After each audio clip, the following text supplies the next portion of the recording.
I was standing in the middle of a freezing bank lobby on Christmas Eve and my entire body was shaking. My 9-year-old daughter, Sophia, was gripping my left hand so hard I couldn't feel my fingers. My 6-year-old son, Leo, had his face buried in my winter coat, sobbing quietly. It was 7:45 at night. Everyone else in the world was sitting by a warm fireplace, drinking hot cocoa, waiting for Santa.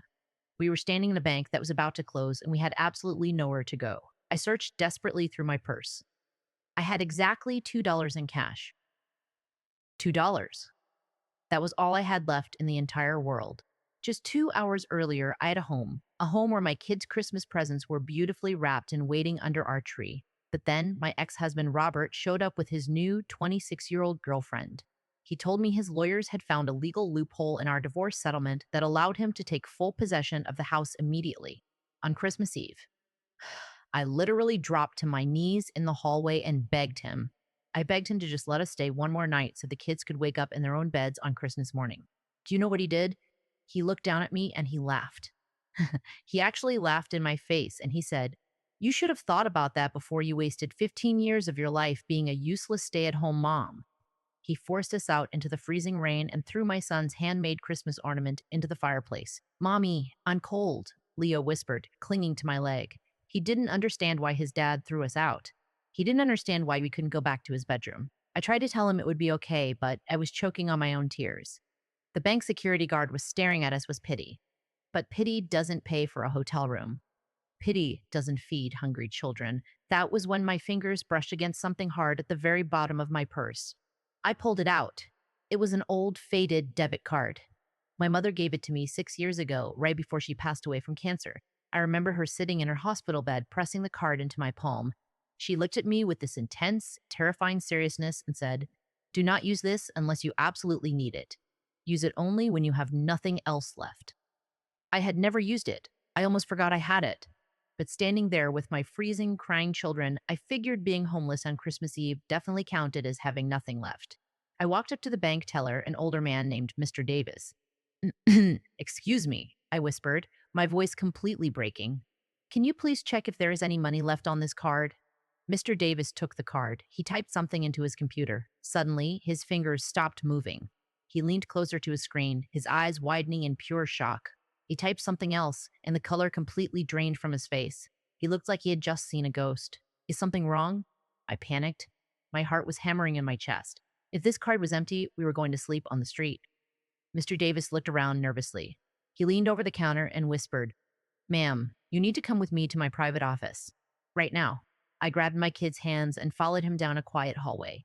Once we were inside his office, he locked the door. He didn't hand me cash. He handed me a massive, heavy lockbox and a sealed envelope. You see, Robert had filed for divorce 6 months ago. He claimed his real estate business was completely bankrupt. He moved all our assets into hidden accounts, cried poverty in court, and somehow convinced a judge to give him the house and leave me with absolutely nothing. He treated me like absolute garbage, and the law let him do it. But my mother, my sweet, brilliant mother, had always hated Robert. She saw right through his charming lies. Mr. Davis opened the lockbox. "Your mother hired a private investigator 3 years before she died," he explained, his voice shaking. "She spent years gathering bank statements, emails, and offshore account records. Everything is in here." I stared at the documents spilling out onto the desk. "Your ex-husband isn't bankrupt," Mr. Davis continued. "He has over $8 million hidden in accounts in the Cayman Islands and Switzerland. And worse, your mother found proof that Robert paid a $75,000 bribe to his divorce lawyer to legally manipulate your settlement." I felt like the room was spinning. My mother had known. She had spent her dying days building a weapon to protect me from the man she knew was going to destroy my life. "There is one more thing," Mr. Davis said, opening the sealed envelope. "Your mother secretly sold her own house and her car before she passed. She invested the money and placed it in an untraceable trust attached to that debit card. Ma'am, there is $700,000 in this account. She left it for you to hire the best lawyers in the country and fight back." I broke down sobbing right there in the chair. Not from fear, but from the most overwhelming sense of hope I had ever felt. My mother had saved us from the grave. 3 days after Christmas, I walked into the most ruthless corporate law firm in the city. I hired a shark of an attorney named Patricia. I dumped my mother's massive box of evidence onto her glass desk. Patricia looked through the offshore bank statements and the bribery records. She looked up at me with a dangerous smile. "This is the most clear-cut case of fraud I've seen in 20 years. We aren't just going to take your house back. We are going to send him to prison. Within 48 hours, Patricia filed an emergency motion. A judge immediately froze every single one of Robert's assets. His hidden accounts, his business accounts, his credit cards, everything was locked. That evening, my phone rang. It was Robert. I pressed record. What did you do? He screamed so loudly I had to pull the phone away from my ear. The police just showed up. All my accounts are frozen. This is your fault. I don't know what you're talking about, Robert, I said calmly. You know exactly what I'm talking about. I'm being investigated for fraud. Where did you get that information? My mother, I replied, feeling a powerful wave of satisfaction. She spent 2 years investigating you. She had all your offshore statements, the proof of your affair, and the exact paper trail of the massive bribe you paid to your divorce lawyer. There was dead silence on the line. I could hear his panicked breathing. Your mother is dead, he finally whispered. Yes, she is, I said. But her evidence is currently sitting on a federal judge's desk. He started swearing, screaming desperate threats about how he was going to destroy me. He yelled that he had the best lawyers money could buy. Actually, Robert, you don't have any money, I reminded him. It's all frozen, and your lawyer is currently being investigated for accepting bribes, so I doubt he will be much help. You're going to regret this, he hissed. I regret the 15 years I wasted on you, I said softly, but I will never regret this. And I hung up. 2 months later, we were back in court. Robert looked completely destroyed. His expensive suit hung loosely on his frame. His new girlfriend had dumped him the exact second his bank accounts were frozen and he had nothing left to offer her. The judge was furious. She looked at Robert with absolute disgust.